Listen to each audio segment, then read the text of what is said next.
Hi friends, welcome to ഡൊമിനിയോ ദീപക്സ്. ഞാനും എൻ്റെ ഫാമിലിയും കൂടെ ഒരു 3 ദിവസത്തെ ഒരു ട്രിപ്പിന് പോവുകയാണ്. ഗോവയിലോട്ടാണ് പോകുന്നത്. ഇതിപ്പോൾ സമ്മർ ടൈമാണ്, പക്ഷെ നമുക്ക് ഇപ്പോഴാണ് അവധിയൊക്കെ കറക്റ്റായിട്ട് കിട്ടിയത്.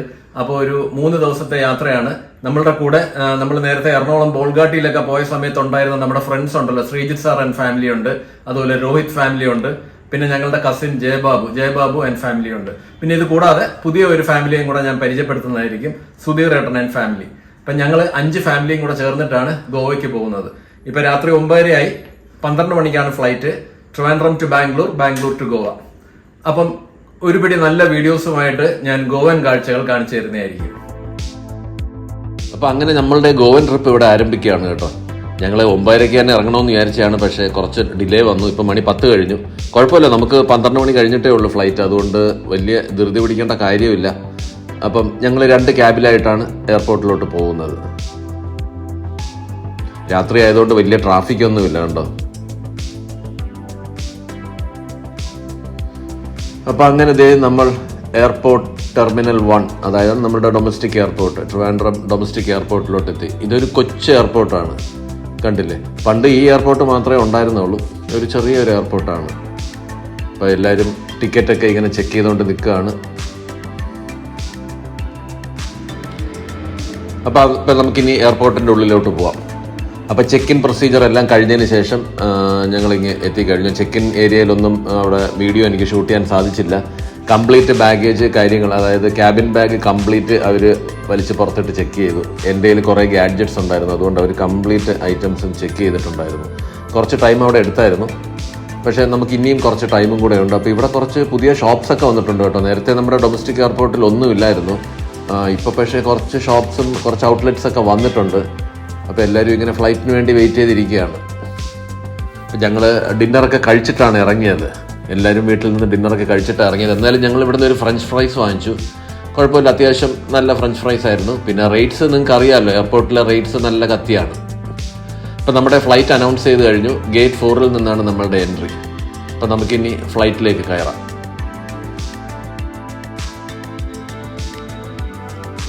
ഇവിടെ ഇങ്ങനെ താഴത്തോട്ട് ഇങ്ങനെ ഒരു നീളത്തിനൊരു റാമ്പാണ് കേട്ടോ.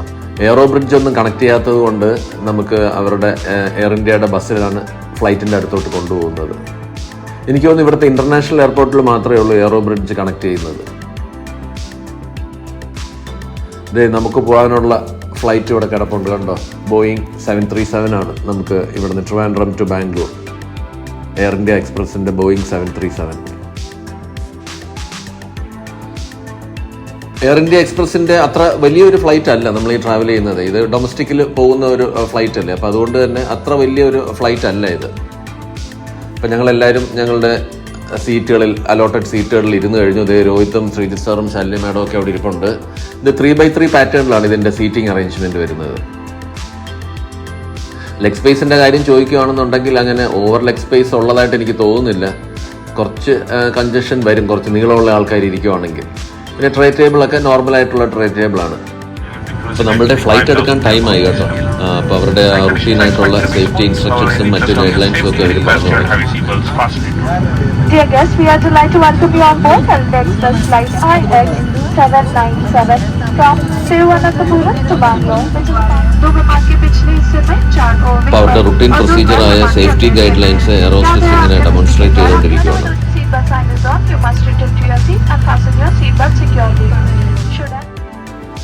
ഈ സേഫ്റ്റി ഇൻസ്ട്രക്ഷൻസിൻ്റെ ഒരു കോപ്പി, അതുപോലെ ഓൺ ബോർഡ് ഫ്ലൈറ്റ് മെനു, അത് രണ്ടും ഈ സീറ്റിൻ്റെ ബാക്കിലത്തെ പൗച്ചിൽ വെച്ചിട്ടുണ്ട്.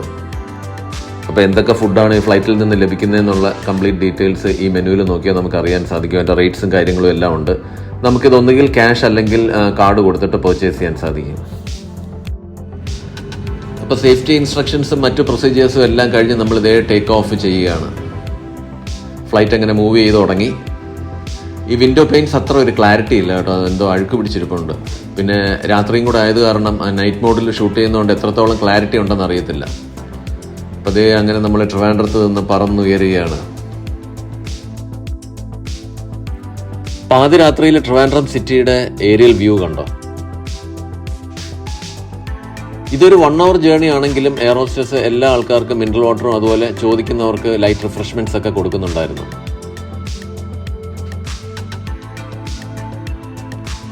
അങ്ങനെ കൃത്യം 1 മണിക്കൂർ കൊണ്ട് തന്നെ നമ്മൾ ദേ ബാംഗ്ലൂർ സിറ്റിയിലോട്ട് എത്തുകയാണ്. ബാംഗ്ലൂർ എയർപോർട്ടിൽ നമ്മൾ അങ്ങനെ ലാൻഡ് ചെയ്ത് കഴിഞ്ഞു. എന്തും വേണ്ടി ഫ്ലൈറ്റുകളാണ് ഇങ്ങനെ കിടക്കുന്നതെന്ന് കണ്ടോ. നമ്മുടെ ട്രിവാൻഡ്രം എയർപോർട്ട് വെച്ച് നോക്കിക്കഴിഞ്ഞാൽ ബാംഗ്ലൂർ ഒരു അതിഭയങ്കരമായ എയർപോർട്ടാണ്, അതിവിശാലമായ എയർപോർട്ടാണ്. ഇപ്പം നമുക്കിനി പുറത്തേക്ക് ഇറങ്ങാം. ഇവിടെയും എയറോ ബ്രിഡ്ജ് കണക്ട് ചെയ്തിട്ടില്ല കേട്ടോ, അതുകൊണ്ട് തന്നെ നമുക്ക് ബസ്സിൽ എയർപോർട്ടിലോട്ട് പോവാം.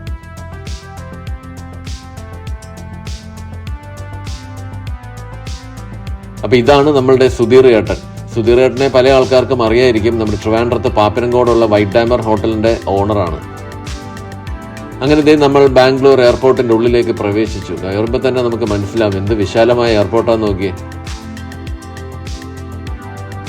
ശരിക്കും ഹ്യൂജ് ആയിട്ടുള്ളൊരു എയർപോർട്ടാണ്. അപ്പം നമുക്കിനി ഇവിടെ നിന്ന് Bangalore Goa check in procedure ഉണ്ട്. നമുക്ക് ടൈമുണ്ട്, 3 hours ഉണ്ട്. അപ്പോൾ നമുക്ക് ആദ്യം ആ ചെക്ക് ഇൻ പ്രൊസീജിയേഴ്സ് എല്ലാം കംപ്ലീറ്റ് ചെയ്തിട്ട് ഈ എയർപോർട്ട് ഒന്ന് കണ്ടു നോക്കാം.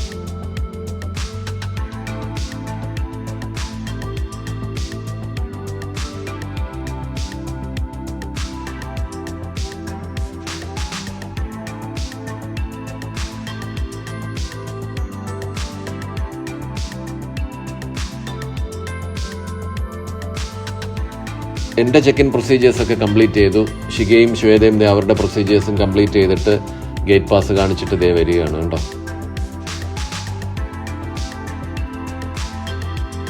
ഇനി നമുക്ക് കുറേ ടൈം ഉണ്ട് ഇവിടെ സ്പെൻഡ് ചെയ്യാനായിട്ട്.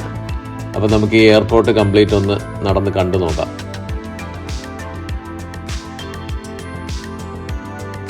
ഇവിടെ കംപ്ലീറ്റ് ഗ്രീനറിയാണ് കണ്ടോ. ഞാൻ ആദ്യം വിചാരിച്ചത് ഇതെല്ലാം ആർട്ടിഫിഷ്യൽ പ്ലാന്റ്സ് ആണെന്നാണ്, പക്ഷേ ഇതൊന്നും ആർട്ടിഫിഷ്യൽ അല്ല, ഇതെല്ലാം ഒറിജിനൽ പ്ലാന്റ്സ് തന്നെയാണ്. നമ്മുടെ സിംഗപ്പൂറുള്ള ചാങ്കി ഇന്റർനാഷണൽ എയർപോർട്ടിന് അവർ ചെയ്തേക്കുന്ന പോലെയുള്ള രീതിയിലാണ് ഇവരും ചെയ്തേക്കുന്നത്. കണ്ടില്ലേ, കംപ്ലീറ്റ് ഗ്രീനറിയാണ്.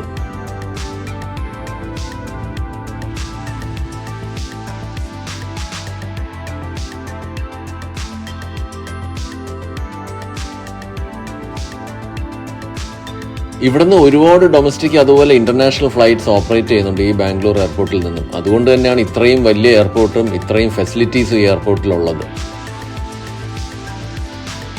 നടക്കാൻ ബുദ്ധിമുട്ടുള്ളവർ അല്ലെങ്കിൽ ഏജ്ഡ് ആയിട്ടുള്ള ആൾക്കാർ വന്നു കഴിഞ്ഞാൽ വിഷമിക്കേണ്ട. ഇവിടെ ബാറ്ററി ഓപ്പറേറ്റഡ് ബഗ്ഗി സർവീസ് ഉണ്ട്. അപ്പം നമുക്ക് അത് യൂട്ടിലൈസ് ചെയ്യാൻ സാധിക്കും.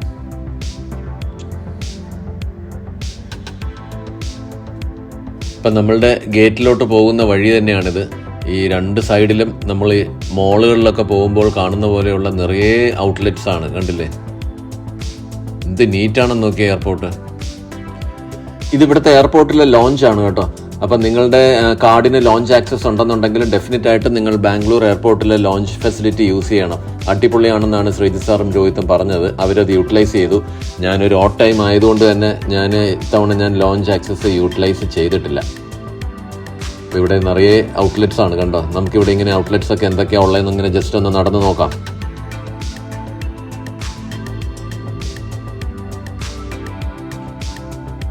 ശരിക്കും ഒരു ഇന്റർനാഷണൽ മോളിൽ കയറുന്ന ആ ഒരു ഫീല് തന്നെയാണ് ഇവിടെ ഈ ബാംഗ്ലൂർ എയർപോർട്ടിൽ. അപ്പം നമുക്ക് കുറച്ച് കൂടുതൽ നേരം ലേ ഓവർ ഉണ്ടെന്ന് വെച്ച് ഒരു ബുദ്ധിമുട്ടും ഇല്ല. ഇവിടെ എല്ലാം നമുക്ക് ഇങ്ങനെ നടന്നിങ്ങനെ ഇതെല്ലാം കണ്ടുകൊണ്ട് നടക്കാം. അല്ലെങ്കിൽ ഒരുപാട് ഫുഡ് ഔട്ട്ലെറ്റ്സ് ഉണ്ട്. ഇതെല്ലാം എന്നുണ്ടെങ്കിൽ ഈ പറഞ്ഞ പോലെ ലോഞ്ച് ആക്സസ് യൂട്ടിലൈസ് ചെയ്യാം.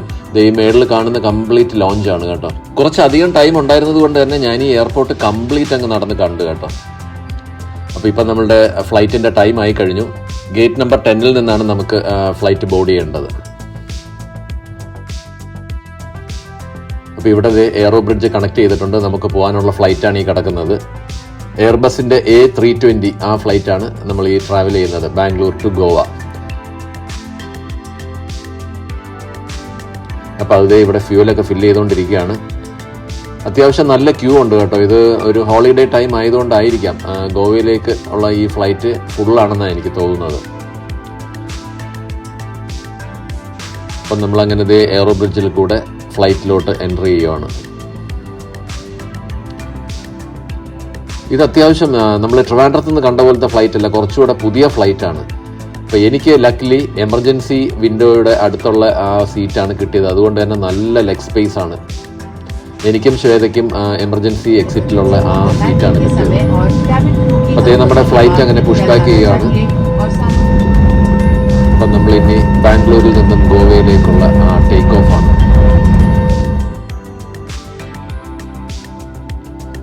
ടേക്ക് ഓഫ് എപ്പോഴും ഒരു അനുഭവം തന്നെയാണ്. ഓരോ ടേക്ക് ഓഫ് അതുപോലെ ഓരോ ലാൻഡിങ്ങും ഓരോ എക്സ്പീരിയൻസ് ആണ്. ഇതേ അങ്ങനെ നമ്മുടെ ഫ്ലൈറ്റ് പൊങ്ങിക്കഴിഞ്ഞു കണ്ടോ.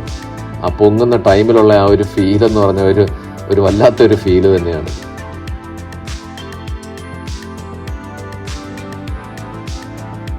ഈ ബാംഗ്ലൂർ ഗോവ ഫ്ലൈറ്റ് ടൈമും അപ്രോക്സിമേറ്റ് 1 hour മാത്രമേ ഉള്ളൂ.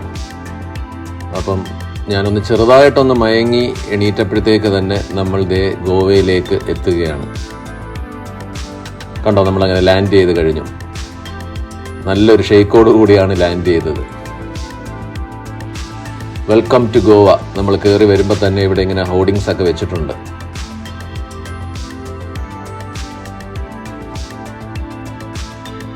ഇറങ്ങി വരുമ്പോൾ തന്നെ നല്ല കളർഫുള്ളാണ്. കണ്ടോ, എയർപോർട്ട് കംപ്ലീറ്റ് ഇങ്ങനെ പല കളർ തീമിലാണ് ഇങ്ങനെ ഓരോ കാര്യങ്ങളൊക്കെ ചെയ്തേക്കുന്നത്. കണ്ടിട്ട് നല്ല നീറ്റായിട്ടുള്ള എയർപോർട്ടായിട്ടാണ് തോന്നുന്നത്. ഈ ഗോവ എന്ന് പറഞ്ഞാൽ തന്നെ ഭയങ്കര കളർഫുള്ളും ഭയങ്കര വൈബും ആണെന്നല്ലേ. അതുകൊണ്ട് തന്നെയാണ് ഇവിടെ എയർപോർട്ടിൽ വന്ന് ഇറങ്ങുമ്പോൾ തന്നെ നമുക്ക് ആ ഒരു ഫീല് കിട്ടത്തക്ക രീതിയിലാണ് പല കാര്യങ്ങളും ഇവിടെ ചെയ്തേക്കുന്നത്. അപ്പം ഞങ്ങളെല്ലാവരും ഞങ്ങളുടെ ലഗേജ് എല്ലാം കളക്ട് ചെയ്തു. ഞങ്ങളുടെ ഒരു ക്യാബിന് വേണ്ടി ഇവിടെ വെയിറ്റ് ചെയ്ത് നിൽക്കുകയാണ്. ആക്ച്വലി ഞങ്ങൾ ട്രിവാൻഡ്രത്ത് നിന്ന് തന്നെ ഒരു ക്യാബ് ബുക്ക് ചെയ്തിട്ടുണ്ട്. ഇവിടെ ഗോവയിലുള്ള ഒരു ഏജൻസിയായിട്ട് നമ്മൾ സംസാരിച്ചിട്ട് റേറ്റ്സ് എല്ലാം ആദ്യം തന്നെ ഫിക്സ് ചെയ്തു. ഇവിടെ അങ്ങനെയുള്ള ഒരുപാട് ഫെസിലിറ്റീസ് ഉണ്ട് കേട്ടോ. ഈ ക്യാബ് നമ്മൾ ഇപ്പം രാവിലെ ഇവിടെ നിന്ന് പിക്ക് ചെയ്ത് കഴിഞ്ഞാൽ ഞങ്ങളുടെ ഈ ഗോവൻ ട്രിപ്പ് തീരുന്നത് വരെ, തിരിച്ച് ഞങ്ങളെ എയർപോർട്ടിൽ ഡ്രോപ്പ് ചെയ്യുന്നവരെ ഈ ക്യാബ് നമ്മളുടെ കൂടെ തന്നെ ഉണ്ടാവും. ഇതുപോലെ ഇവിടെ ടാക്സി സർവീസ്, ഇങ്ങനെ എല്ലാ സർവീസും ഇവിടെ അവൈലബിൾ ആണ്. കണ്ടോ, ഗോവ അങ്ങനെ നേരം വെളുത്ത് വരുന്നതേ ഉള്ളൂ. ഞങ്ങളുടെ ഇന്നലത്തെ ഉറക്കം കംപ്ലീറ്റ് ഇങ്ങനെ ഡിസ്റ്റർബ്ഡ് ആയിരുന്നു. എന്നാലും ഗോവയിൽ വന്നിറങ്ങിയ ആ ഒരു ത്രില്ലിലാണ് എല്ലാ ആൾക്കാരും. ഞങ്ങൾക്ക് എയർപോർട്ടിൽ നിന്ന് ഏകദേശം 1 hour ജേർണി ഉണ്ട് കേട്ടോ ഞങ്ങളുടെ ഹോട്ടലിലോട്ട്. നോർത്ത് ഗോവയിലെ കണ്ടോളിം എന്ന് പറയുന്ന സ്ഥലത്താണ് കേട്ടോ ഞങ്ങൾ ഹോട്ടൽ ബുക്ക് ചെയ്തേക്കുന്നത്. ഈ കാണുന്ന റിജൻഡ സെൻട്രൽ ഇംപീരിയൽ എന്ന് പറയുന്ന ഹോട്ടലിലാണ് നമ്മൾ അടുത്ത 3 ദിവസം സ്പെൻഡ് ചെയ്യാൻ പോകുന്നത്. ഇവിടുന്ന് വളരെ അടുത്താണ് കലാംകുട്ടെ ബീച്ച്, അതുപോലെ ബാഗ ബീച്ചൊക്കെ. നല്ലൊരു ഹാപ്പനിങ് പ്ലേസ് തന്നെയാണിത്. ഇതിൻ്റെ നേരെ ഓപ്പോസിറ്റ് കണ്ടോ, ഗോവയിലുള്ള ഹയാത്താണ്, ഹയാത്ത് സെൻട്രിക്. ഗോവയിൽ 1-2 ഹയാത്ത് ഹോട്ടൽസ് ഉണ്ട്. അതിൽ ഹയാത്ത് സെൻട്രിക്കിൻ്റെ നേരെ ഓപ്പോസിറ്റാണ് നമ്മൾ ഈ താമസിക്കുന്ന റിജൻഡ ഹോട്ടൽ.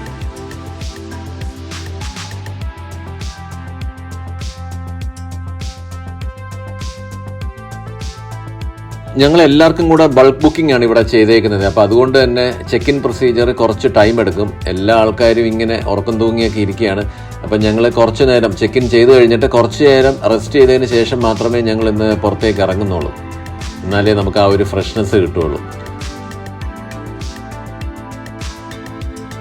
ഞങ്ങൾ 4 ഫാമിലിയാണ് കേട്ടോ ഇന്നിപ്പോൾ ഇവിടെ ചെക്ക് ഇൻ ചെയ്യുന്നത്. ഒരു ഫാമിലി എൻ്റെ കസിൻ ജയബാബു, JB എന്ന് പറയും. ഈ വരുന്ന ആൾ തന്നെയാണ്. ഇവർ ഇന്നലെ തന്നെ ഇവിടെ വന്ന് ഗോവയിൽ എത്തിക്കഴിഞ്ഞു. അപ്പോൾ അവിടെ ഈ ചെക്ക് ഇൻ പ്രൊസീജിയർ നടക്കുന്നതിൻ്റെ ഇടയിൽ ഞാൻ എന്തൊക്കെ ഫെസിലിറ്റീസാണ് ഈ ഹോട്ടലിലുള്ളതെന്ന് ജസ്റ്റ് ഒന്ന് കാണിച്ചു തരാം. ഇവിടെ ഹോട്ടൽ ഫെസിലിറ്റീസിൽ അങ്ങനെ ഭയങ്കരമായ കാര്യങ്ങളൊന്നും ഇല്ല. കാര്യം എല്ലാ ആക്ടിവിറ്റീസും വെളിയിലാണ് നടക്കുന്നത്. പിന്നെ എന്നാലും ഇവിടെ ഒരു സ്വിമ്മിംഗ് പൂളൊക്കെ ഉണ്ട്. ഈ ഹോട്ടലിലും ഒരു സ്വിമ്മിംഗ് പൂൾ ഏരിയ കണ്ടു ഞാൻ രാവിലെ തന്നെ. ഗ്രൗണ്ട് ഫ്ലോറിൽ തന്നെ ഉള്ള ഒരു ചെറിയൊരു സ്വിമ്മിംഗ് പൂളാണ്. അതുപോലെ കുട്ടികൾക്കായിട്ടുള്ള ഒരു കിഡ്സ് പ്ലേ ഏരിയയും കാണാം. കണ്ടോ, ചെറിയൊരു പ്ലേ ഏരിയ ആണ്. പക്ഷേ കിഡ്സിന് ഇത് ധാരാളമാണ്. നല്ല നീറ്റായിട്ട് മെയിൻറ്റെയിൻ ചെയ്തിട്ടുണ്ട്.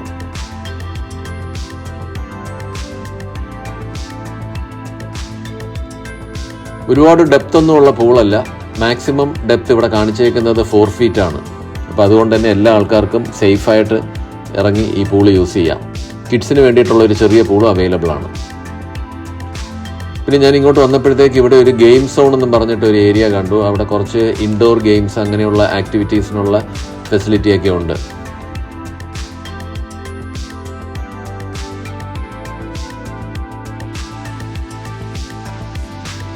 അപ്പോൾ ഇനി നമുക്കേ റൂമിലോട്ടൊന്ന് പോവാം.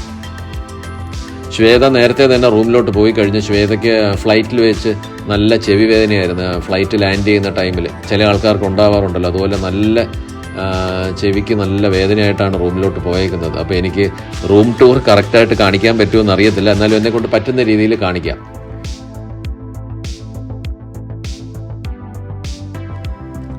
കയറി വരുമ്പോൾ തന്നെ ഇവിടെ ഒരു ടീ കോഫി മേക്കർ അറേഞ്ച് ചെയ്തിട്ടുണ്ട്. അതിൻ്റെ ആക്സസറീസ് എല്ലാ കാര്യങ്ങളും ഈ ടേബിളിലുണ്ട്. പിന്നെ അതുപോലെ തന്നെ ഒരു മിനി ബാറും നമുക്കിവിടെ കാണാം. വാർഡ്രോബ് എല്ലായിടത്തും ഉള്ളതുപോലെ തന്നെ ലൈറ്റഡ് വാർഡ്രോബാണ് വിത്ത് ഡിജിറ്റൽ ലോക്കേഴ്സ്. അതിനകത്ത് ലോണ്ടറി ബാഗ്, മറ്റ് ഇൻസ്ട്രക്ഷൻസ് ഒക്കെ ഉണ്ട്. പിന്നെ ഇപ്പുറത്തോട്ട് വരുമ്പോഴത്തേക്ക് ഇവിടെ ലഗേജ് ഒക്കെ വെക്കാനായിട്ടുള്ള ഒരു ടേബിളും ഷൂ റാക്കും എല്ലാം കാണാം.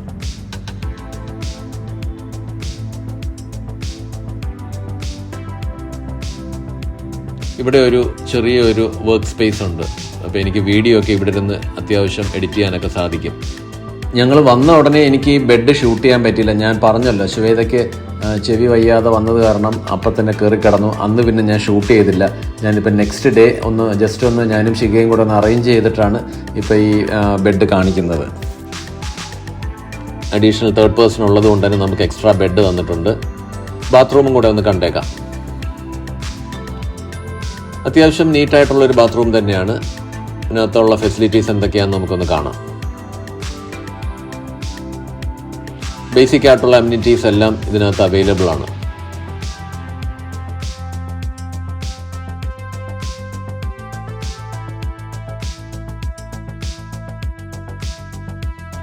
പാർട്ടീഷൻ ചെയ്ത ഒരു ഷവർ ഏരിയ ആണ് നമുക്കിവിടെ ഉള്ളത്. അതുപോലെ ടവൽസ് എല്ലാം അറേഞ്ച് ചെയ്തിട്ടുണ്ട്.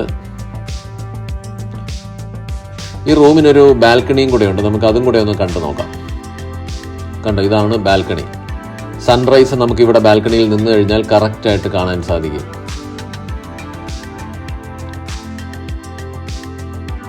അതിരാവിലെ ബാൽക്കണിയിൽ നിന്നുകൊണ്ടുള്ള ഈ ഒരു കാഴ്ച എനിക്ക് ശരിക്കും ഇഷ്ടപ്പെട്ടു.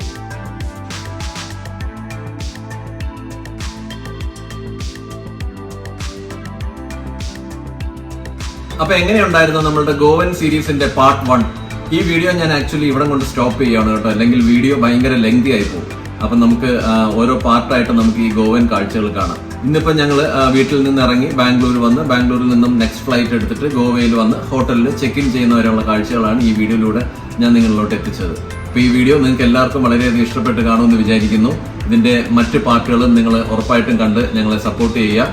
അപ്പൊ ഇതിന്റെ പാർട്ട് 2 ആയിട്ട് ഞാൻ ഉടനെ വരുന്നതായിരിക്കും. Till then bye.